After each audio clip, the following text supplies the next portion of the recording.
ছেঁড়া জামা ছেঁড়া জুতো পরে দিব্যি ঘুরে বেড়াচ্ছেন বলিউড সুপারস্টাররা, কিন্তু কেন? বিমানবন্দরে সালমানের ছেঁড়া জুতো পরা ভিডিও ভাইরাল হতে না হতেই এবার ছেঁড়া জামা কাপড় পরে হাজির হলেন অক্ষয় কুমার। একদিকে বিমানবন্দরে ছেঁড়া জুতো পরে হাজির হয়ে আলোচনায় ভাইজান, ব্ল্যাক অ্যান্ড হোয়াইট পোশাকের সঙ্গে তার পায়ের পুরনো জুতোই কেড়ে নেয় সবার নজর, জানিয়ে সোশ্যাল মিডিয়ায় চলছে হাসির হুল্লোড়। তবে পরে জানা যায় এটি বিখ্যাত ব্যালেন্সিয়াগার ডিস্ট্রেস লেদার কাউবয় বুটস, যার দাম প্রায় 1.5 লাখ রুপি, যা ইচ্ছাকৃতভাবে এমন ফাটা লুক দিয়ে ডিজাইন করা হয়।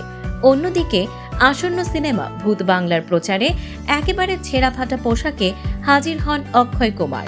পরনে ছিল ছেঁড়া কোট শার্ট, অগোছালো দাড়ি, সব মিলিয়ে এক ছন্ন ছাড়া লুক।